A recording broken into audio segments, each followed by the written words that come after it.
पार्टियां स्वयं टूट रही हैं। उनमें से अगर एक हिस्सा हमारे साथ जुड़ता है ये समझकर कि भारतीय जनता पार्टी एक मुख्य धारा की पार्टी है, कांग्रेस के दिल लद गए, अब अगर देश का कोई कल्याण कर सकता है तो भारतीय जनता पार्टी कर सकती है, तो उन लोगों को दोष कैसे दिया जा सकता है? लोग अपनी पार्टियां ठीक चला नहीं सकते, अपनी पार्टियों के काम के कारण लोगों को संतोष नहीं दे सकते। सदस्य समझते हैं कि हम व्यर्थ की राजनीति कर रहे हैं, और वे अगर भारतीय जनता पार्टी के साथ आने का फैसला करते हैं तो हम उनका स्वागत करेंगे। हमारे दरवाजे उनके लिए खुले हुए हैं। शर्त यह है कि वो ईमानदारी से आएँ, शर्त यह है कि वो देश के कल्याण को सर्वोपरि मान कर आएँ। अटल जी, कांग्रेस के लोगों का तो ये कहना है कि अब भारतीय जनता पार्टी ने अपनी विचारधारा छोड़ दी है और वो कांग्रेस के रास्ते पर चलने लगी है। अगर हमने अपनी विचारधारा छोड़ दी है तो उनको क्या तकलीफ हो रही है? हमने अपनी विचारधारा नहीं छोड़ी। सचमुच में विचारधारा का प्रश्न आया भी नहीं। जो हमारे साथ मिलने को तैयार थे वो तो हमारी विचारधारा के अनुसार चलने को तैयार थे। देखिए, उनके एक नेता ने तो यहाँ तक कहा कि भारतीय जनता पार्टी ने हमारी विचारधारा चुरा ली, हमारे नेता सुभाष चंद्र बोस और महात्मा गांधी को चुरा लिया, अब वो हमारे एमपी भी चुरा रहे हैं। अगर वो इसी तरह से बेखबर रहे और यथार्थ का सामना करने के लिए तैयार नहीं हुए तो धीरे धीरे कांग्रेस की सारी पूंजी लुट जाएगी और वो खाली हाथ रह जाएंगे। पार्टी की भारत में सरकार रही 45 साल, उन्होंने 5 प्रधानमंत्री दिए, विरोधी दलों को ले देकर 5 साल सरकार बनाने का मौका मिला और 7 प्रधानमंत्री दिए। तो किस बिना पर भारतीय जनता पार्टी स्थायित्व का वादा कर रही है? अब अगला प्रधानमंत्री ऐसा आएगा जो पूरे 5 साल रहेगा। हम इस समय जो रणनीति अपना रहे हैं तो हम भारतीय जनता पार्टी को सबसे बड़े दल के रूप में उभरते हुए देखना चाहते हैं। जयललिता कांग्रेस पार्टी के साथ मिलकर चुनाव लड़ रही थी, इस बार आपके साथ हैं, क्या गारंटी है कि चुनाव होने के बाद वापस कांग्रेस के साथ जाके हाथ न मिला लें? नहीं, हाथ मिलाने के लिए कांग्रेस रहेगी नहीं, वो हाथ कहां से मिलाएंगे? ये जाने माने लेखक हैं खुशवंत सिंह जी, उन्होंने अपने कॉलम में हाल ही में लिखा है कि अटल बिहारी वाजपेयी बहुत अच्छे आदमी हैं, स्टेट्समैन हैं, विदेश नीति भी बहुत अच्छी की थी इन्होंने, लेकिन उन्होंने कहा एक ही माइनस पॉइंट है अटल बिहारी वाजपेयी का, आदमी ठीक है लेकिन गलत पार्टी में है।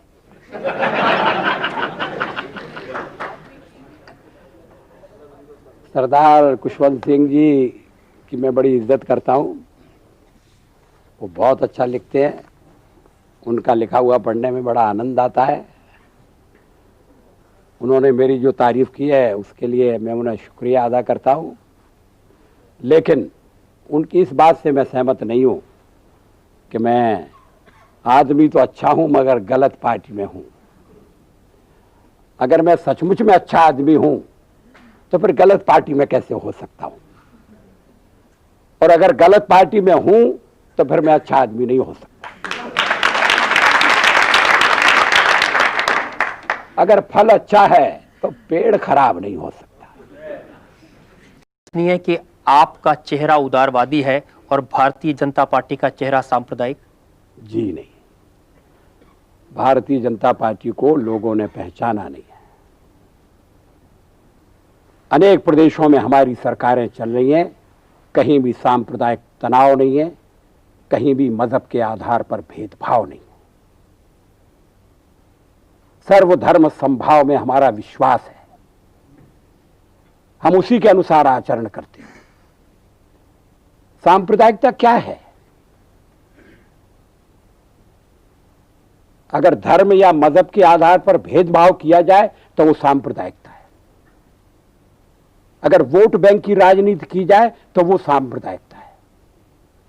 हम तो एक राष्ट्रीय पार्टी है, राष्ट्रवादी पार्टी है, और इसलिए इस बारे में पार्टी में और मेरे विचारों में कोई अंतर नहीं है, कोई भेद नहीं है। अटल जी, ये इसलिए नहीं होता क्योंकि राष्ट्रीय स्वयंसेवक संघ तो भारतीय जनता पार्टी की पेरेंट संस्था है।